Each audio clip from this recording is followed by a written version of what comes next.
ಕಷ್ಟಪಡ್ತಾ ಇದ್ದೀವಿ. ಒಂದು 4 ಕಿಲೋಮೀಟರ್ 5 ಕಿಲೋಮೀಟರ್ ಕ್ಯೂವಲ್ಲಿ ಬರ್ತೀವಿ ಮೇಡಮ್. ಹತ್ರ ಬಂದಮೇಲೆ ಗ್ಯಾಸ್ ಬಂಕರ್ ಆಫ್ ಮಾಡಿಬಿಡ್ತಾರೆ. ಪೊಲೀಸರು ತೊಂದರೆ ಕೊಡ್ತಾವ್ರೆ. ಯಾಕಂದ್ರೆ ಟ್ರಾಫಿಕ್ ಜಾಮ್ ಆಯ್ತದೆ. ನಿನ್ನೆ ನೈಟು ಇಲ್ಲಿ ಇತ್ತಿದ್ದೀವಿ, ಎಷ್ಟೊಂದು 2.5 ಕಿಲೋಮೀಟರ್ ಬಂದಿದ್ದೀವಿ. ಫುಲ್ಲು ರೋಡಲ್ಲಿ ಜಾಮ್ ಆಯಿತು, ಆಂಬುಲೆನ್ಸ್ ಹೋಗಿ ಜಾಗ ಇಲ್ಲ, ಪೊಲೀಸರು ಬಂದು ಆಫ್ ಮಾಡಿಸೋದು. ಅದ್ರ ಭಾರಿ ತೊಂದರೆ ಆಗಿದೆ ಮೇಡಮ್. ಗ್ಯಾಸ್ಗೋಸ್ಕರ ಅನುಕೂಲ ಮಾಡ್ಕೊಂಡು ಸಾಕು ಮೇಡಮ್. ನಾವು ಇಲ್ಲೇ ಮೇಡಮ್ ಪಾಳ್ಯ ಮೇಡಮ್. ನಾವು 3 ಅವರ್ ನಿಂತಿದೆ ಮೇಡಮ್.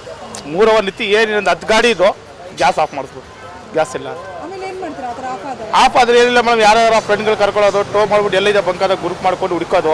ಅಲ್ಲಿ ಹೋದರೆ 125 ರೂಪಾಯಿ ತೊಗೊಂಡು ಹಾಸ್ಕೋತೀವಿ. ವಿಧಿ ಇಲ್ಲ. ತಿರುಗೇನು ಮಾಡೋಕ್ಕೆ ಗಾಡಿಗೆ ರೋಡಲ್ಲಿ ನಿಲ್ಲಿಸ್ಬಿಡೋದ್ರೆ ಕಳ್ತನ ಆಯ್ತವೆ. ಅದು ವಿಧಿ ಇಲ್ಲ, ತೊಗೊಳ್ಳೇಬೇಕು ಮೇಡಮ್.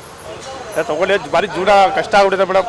ಇದರಿಂದಾನೇ ಕೆಲವ್ರು ಜನ ಜೀವನ ಮಾಡ್ತಾವ್ರೆ, ಆಟೋದಿಂದಾನೇ. ಇಲ್ದಂಗೆ ಭಾರಿ ತೊಂದರೆ ಆಗೋದು. ಜೀವನ ಭಾರಿ ಕಷ್ಟ ಆಗ್ಬಿಟ್ಟಿದೆ ಮೇಡಮ್. ಆಟೋ ಗ್ಯಾಸ್ ಸಿಗ್ದಂಗೆ ಎಲ್ಲ ಸಂಘಗಳು ಆಳು ಮೂಳು ತೊಗೊಂಡಿರ್ತಾರೆ. ಎಷ್ಟು ತುಂಬ ನಮ್ಮ ಡ್ರೈವರ್ಗಳು ಭಾರಿ ರೋಡಿಗೆ ಬಂದುಬಿಟ್ಟವ್ರು ಮೇಡಮ್. ತುಂಬ ಜನ ಕಷ್ಟಕ್ಕೆ ಬಂದರು. ಇದೆ ಮೇಡಮ್. ನಾವು ಕೇಳ್ಕೊಳ್ಳೋ ಇಷ್ಟೇ, ಗ್ಯಾಸ್ ಸಪ್ಲೈ ಮಾಡ್ಕೊಂಡು ಸಾಕು.